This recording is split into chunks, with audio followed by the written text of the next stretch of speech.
Yo, Go. it was the first. what do you bring? We brought the meat. You said meet me in the sauna, Yeah. so I brought the meat. What kind of meat is it? So we got a grass-fed tomahawk for our chat God. today. Yeah, That's better than the banana we had last week. Iron it. This is gonna be good. All right, man. How many ounces of the tomahawk?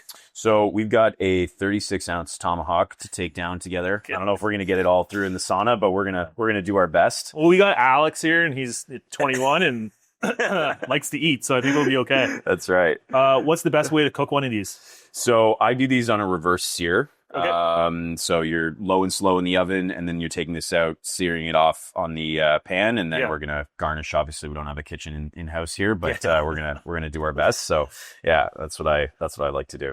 When I told you about meet me in the sauna, I guess you took the meat part literally, eh? Just a full meal. It's tough not to, man. You know what? Like when you say meet me in the sauna, I'm gonna take that very literally for sure. It's a lot better than vegetables, I can tell you that much. Yeah. No, we have to stay on brand here, right? I like it. I'm also counting macros right now too, so it's like, yeah, I got perfect. We'll weigh this out. Yeah, no way. Yeah, I brought a scale too, just to say this is great. So Northern Meats, might as well just get right into it. 100%, man. How long have you had the company for now? So Northern Race has existed for about 3 years. Okay. And, at its core, man, we're a company that's built to connect people with their personal well-being through the food on their plate, right? Sweet. And I believe in just the power of food and the ability for this to be transformational in people's lives. Like so many of us walk around unaware of what we're putting in our bodies. Yep. And I know you can attest to the fact that like when you start to realize what you're putting in and how that input impacts your health, your energy, the whole kind of system at large, that was kind of our goal. And it's like, how can we add the most transparency to that process, give you the easiest way to access really good quality meat from local farms, and hopefully have a deeper impact on your health along the way. Jeez, I love it. Like you're working from, I guess we both kind of work from the inside of the body, right? Because food to me, it's just, if I just eat bad, like my wife still attests to it, I'm just not a good human being for like the next hour. I want to lay on a couch, don't want to do anything. But if I eat good food, it's just completely different. It's like my body absorbs it and I just keep on going. Big time, man. Yeah, that's great. Food is medicine. Food is energy, right? It's life force. And the more that we can become conscious about how we're consuming it and where it's coming from, right? That's going to make a massive difference. Yeah, I'm getting kind of hungry right now. Oh my God. And then you're going to put garlic butter. Is that what That's it. Yeah. So we've got some herb garlic butter infused here. And then we're going to go with a bit of rosemary on top because we can't sear it right in house here. I figured we'd just, try to bring that up a little bit. Yeah, fair enough, man. Yeah. Let's do that. Let's save the rest of the talking for the sauna, see what we can get done in there. Get a nice little meat sweats going after. Sounds good to me, man. All right, man. Well, listen, I'll let you finish that off, and I'll get ready. I'll see you in the sauna here in a minute. Sounds good. Yeah. We'll see you in there. Yeah. Okay, man. I really want to try this because Demi and Alex just tried it, and they said literally it's the best steak ever. And then Alex said that he's like, dude, he made it like 45 minutes away, drove it down. It's still the best steak I ever had. 100%, man. So let's give it a go. Let's dig in. Yeah. Absolutely. Go. Little cheers. Yeah, cheers. We're gonna call this like what, a little medium, close to medium rare. Yeah, I think I took a little over medium, brought up to temp on the way here, but grass-fed, man, local Ontario. Doesn't get much better than that, man. I have two favorite foods. It's steak and burgers. And I know a good steak. Man. Do you put salt on it? I didn't see you put salt on it. Yeah, I put a little bit of, it's a smoked sea salt. Yeah. Yeah. Because I can taste it. I love salt on steak. I don't know what it is about it. And especially with burgers. I like load it on if I'm making my own burger. Yeah. What's your favorite food? This. You're eating it. Like tomahawk too? Is like tomahawk? I mean, a ribeye for me is like, it's a nice treat. It's fatty. It's rich. Like it's not a daily driver for me, right? Like I love this as it's decadent. It's delicious. I'm probably like a strip loin guy, really, if I'm being honest, right? Yep. Yep. I always get strip loins. I just love them. Then sometimes if I don't want the fat on the end of it, like, you know what I mean? I just cut it off. Trim it off. Yeah. Where like ribeye, you got the marble everywhere. It's just like, I kind of got to eat it no matter what. Yeah. No, this to me is like it's a special occasion. It's a celebratory steak. It's something cool visually. I mean, it's a ribeye at its core with the rib bone attached, right? So yeah, I love this, but like to crush a ribeye every day, that would. I mean, I've done it before. Yeah, it's funny. So my daughter, anybody that knows my daughter, she can, and this is no word of a lie, I'll get a 16-ounce New York strip line for her. And then when she's really hungry, so like after acrobatics or gym, or not gym, volleyball, I'll cook it. She likes it rare. Really? And like, slice salt, only salt. Okay. It mucks. Doesn't even want anything else on her plate. Amazing. Yeah, and then she'll look at me, all the same thing, and she's like just staring at me, like, and I'm like get out of here, like what's happening? Just a carnivore queen. Yeah, that's it's awesome, so man. crazy. That's right? awesome. Yeah, so well, dude, when you think about so there's a stat that 50% of a child's diet in 2025 is made up of ultra processed food. I saw that. It's a serious problem. Serious. So if we've got kids that are being raised with real food, single ingredients, like you are setting them up for success, right? Mentally, physically, it just, our world is so full of ultra processed crap, and we're feeding it to our kids. We're poisoning our kids with it, right? And so, to hear that you got a daughter that crushes steak, I mean, it couldn't get better. Dude, steak, eggs is a big thing with us. Even chicken, she'll start eating now with me, right? So I always try to get that. I do get it from a Mennonite farm, not from you guys yet, but don't worry, it's coming, right? I just get you on the train. Yeah. I just need that 80% off discount code. So on that note, my big question to you then would be, obviously you're in the food world. I know I really want to talk a little bit about your knee injury that you had, because I had the shoulder injury, and then I got this, I call it the miracle drug, and then next thing you know, my shoulder, like my quality of life is 100 times better, right? So 157, TV 500, crazy, crazy. Like I'm telling you, I that's the only word I say to people. I'm like, you just got to try. I got my other buddy Phil on it right now. He has like 50 different things wrong with him, so he's going to start localized in one area. Want to see how that goes too. But so like, what happened to the knee really, really quickly? Again, we're only here for about 15 minutes. What happened to the knee, and then what was it like taking the peptides? So double menisc surgery. I've had an ACL in the past as well, so lots of scar tissue buildup, and had a reconstruction on both sides of the meniscus. Okay. BPC 157, TB 500. From a recovery, pre-surgery and post-op on both sides of it, I walked into the surgeon's office and he immediately called it out. He just looked at me 3-4 weeks out and said, give me the stack. What are you on? Just because the amount of inflammation it took out of the body. Yeah. Like when you think of peptides as being this series of light switches in your body, and we're able to specifically go in and turn on different switches that have been turned off based on, age and injury or, whatever over time. It's insane, right? So the recovery, I don't have a heck of a lot to compare to, but I'm going to say 30, 40, 50% reduction in recovery time based on taking just a very simple like injection. Once I was doing it once a day, based on the protocol. I did it once a day too. Same. Yeah, absolutely phenomenal. I just hope, I just hope a lot of people hear what we're talking about right now, and just try it, right? Because like the downstream of like the bad effects that I can see online, the people that I trust, with those two specifically, like, I mean, just like show me where that is, right? It's just as good for you. Yeah. That's great. So on that note, business wise, you started 3 years ago. You've obviously had a scale. What has it been like from day one to today? I started Northern Raised in my backyard. Okay. And so the journey of coming from my backyard and my kitchen to now being, this year we were in 3,900 kitchens over Ontario, right?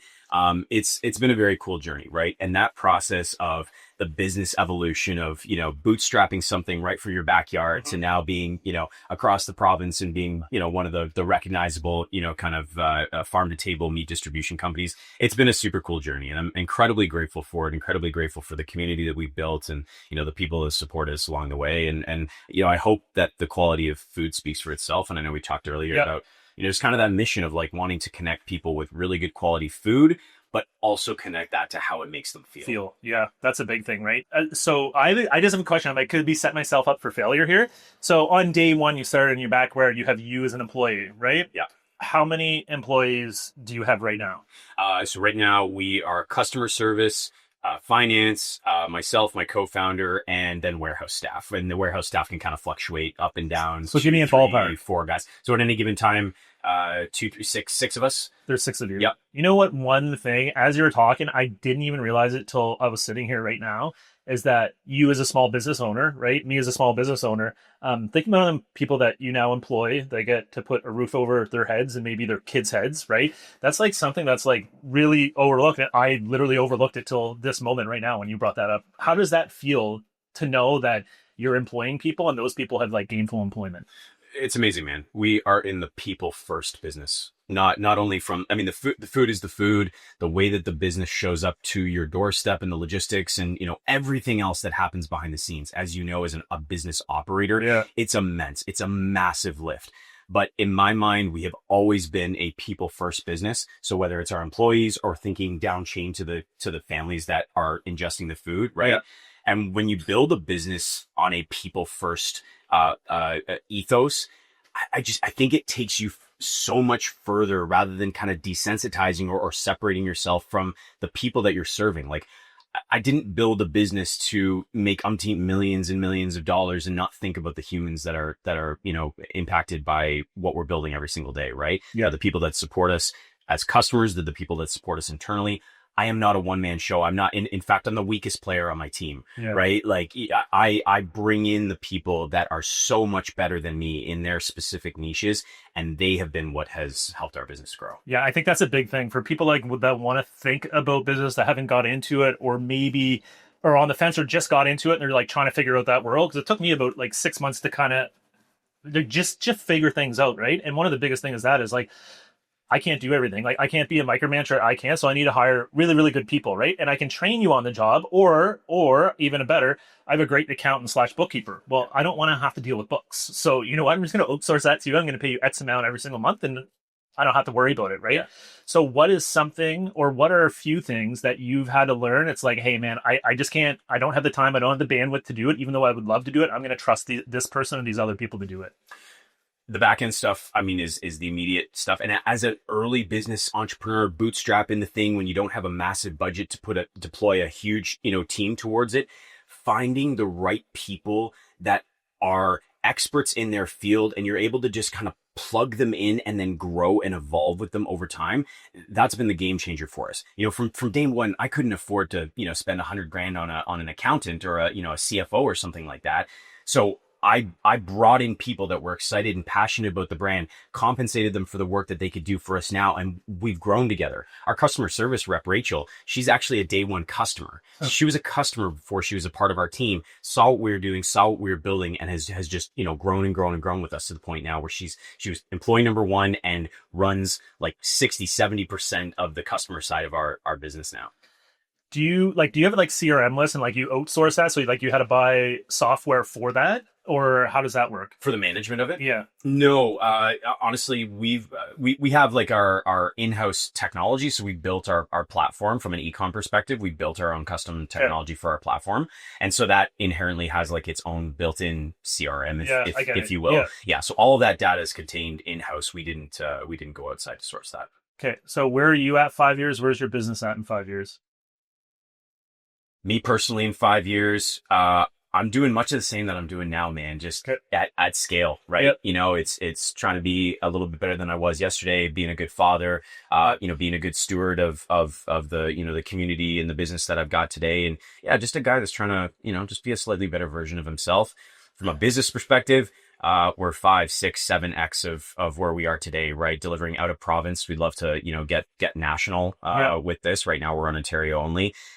We've built a really, really strong community operationally. We've got a business that, can really exist. Again, when you come back to the people, without me, right? Like bringing in amazing talent where this thing runs without me, and I can come and do the stuff that I'm really passionate about. Amazing talent. So do you get amazing talent? You go and you seek these people, or is it more like someone, it's like, hey, I know this guy, you should have a chat with that guy, and then you end up bringing that person on? Amazing talent has come to us. And Okay. I don't say that egotistically.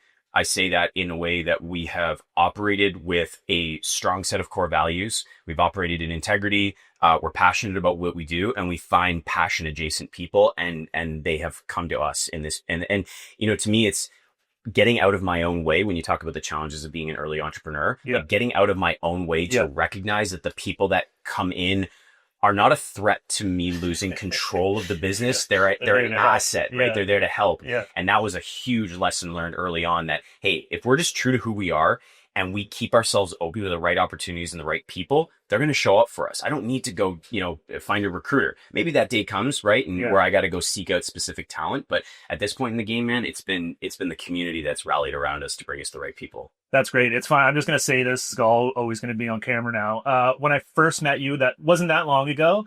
I remember coming home, talking to my wife, and I'm like, hey, I met this guy. I think we get along really well. And she's like, I have like this hard thing because like at the beginning of business, before business, there's like certain things, my attitude, right? Like, and I saw the world kind of just one way, and been really hard to kind of get like males, like just like within my orbit, right? And I remember coming home and like, I met this guy who's going to come on the show. Like it was all this. So like, I see it. Like you represent what you're talking about when you're talking like about morals. Like I know you represent that. And I just know segue or byproduct of that is your business is the exact same way, right? Yeah. So I just want you to know, and everyone I talk to is the exact same thing. Like, wait, what you get from Zack is what you get, right? Which is awesome. So you talked to something about fatherhood. You want to be a better father, right? Yeah. I really like to ask this to a lot of men, to be honest with you, right? So like define what makes you a better father from today till tomorrow. Yeah.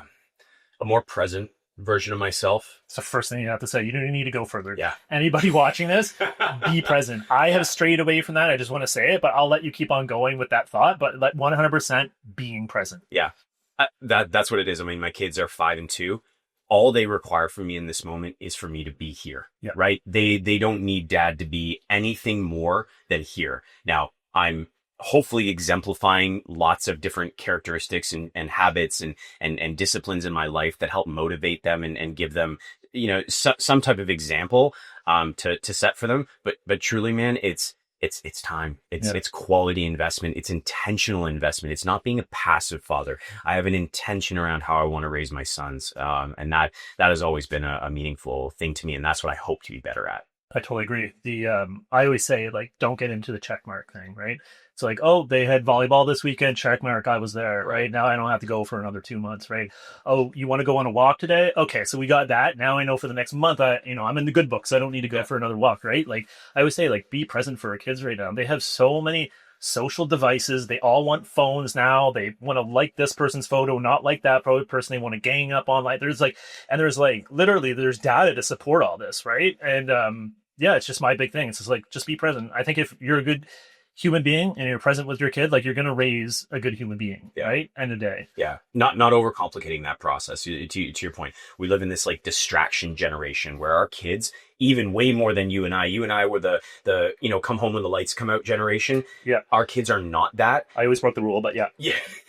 We need to work our way back to that simplicity of parenting that doesn't rely on an iPhone to entertain our kids. Understand that they have to be in that world. They have to exist in a technology rich world. You have to. But we have to develop that healthy relationship. And straight up, man, and I'm guilty of this. If dad comes home and he's just head down scrolling on his phone, they see it, man. And that's the presence. That's what I struggle with. I struggle with the presence of like, put the phone down, turn the business mind off, don't think about the next thing, and just be. So, that's actually something I haven't talked this with anybody. So I'm going to explain my position and my kind of what I did. I'm in here for people watch this probably think like, buddy, you got something wrong with you. I start sweating at minute one. I've always been like this, but it's been 17. It's 90 degrees Celsius. So here's the thing, right? I try to lead by example, but I always fail. And I can always go back to, well, I have businesses. So like my phone's got to be, kind of within arm's reach. I am way better at it now. I actually got the Apple Watch because now I can just see the messages come in.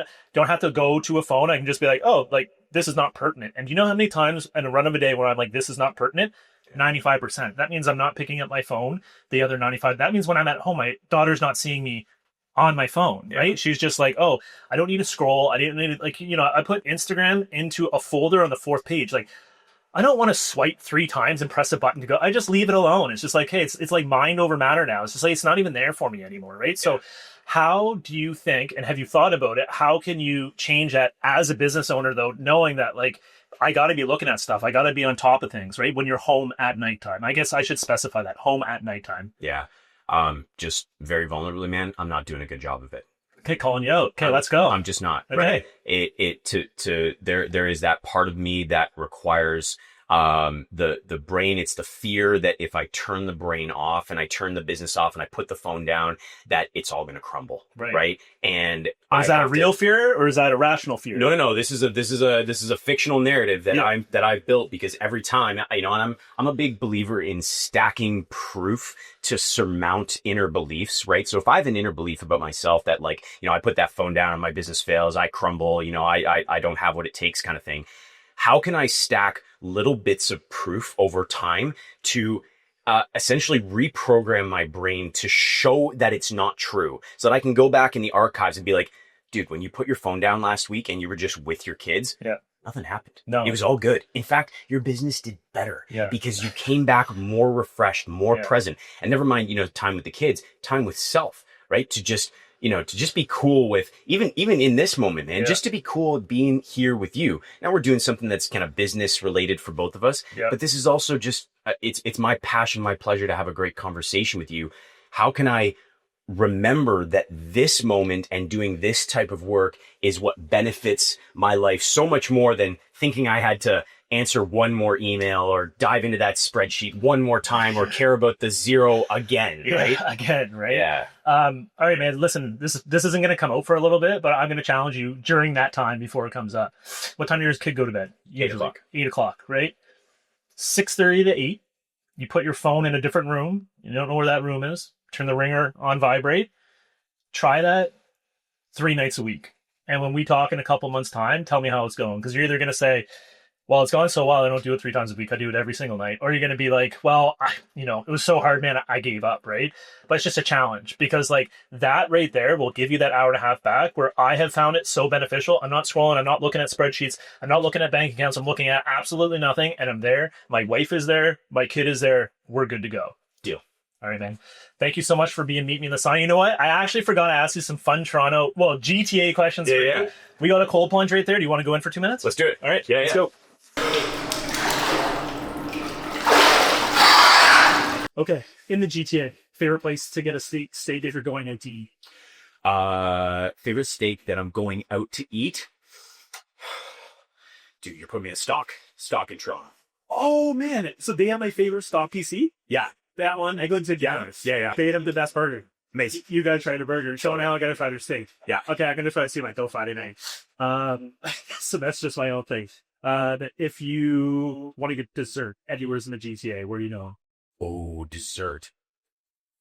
Danish pastry house. I don't know if they have them downtown. Danish pastry house. They've got like Mississauga, Oakville. That's kind of my hood. Okay. That's the spot to go. Fresh cinnamon rolls, pastries ready. I mean, top one. Kidding any of those right now. You're going out with the family for dinner? Where are you guys going? Probably something super local and super low key, like a local pho spot. Yeah. That's our go-to. Okay. Kids like it too? Love it. Oh, I know. Fried rice. That's an easy one. Pho soup. Yeah. Best place you ever traveled to? Anywhere's the world? Portugal. Ooh, yeah. Interesting. Yeah. I just got back in September. What park you go to? Done it a couple of times. Started in Lisbon and traveled down to the Algarve. That's a go-to move. Okay, I just did the exact same thing. Like literally, the first week of September. Yeah. Okay, where? Oh my God, what was the last question I was going to ask you? It was about family. Are you a golfer? Aspiring, but like trash, but also yes. Okay, I like it. That's good stuff. That's all I got. So I forget the last question. Amazing, man.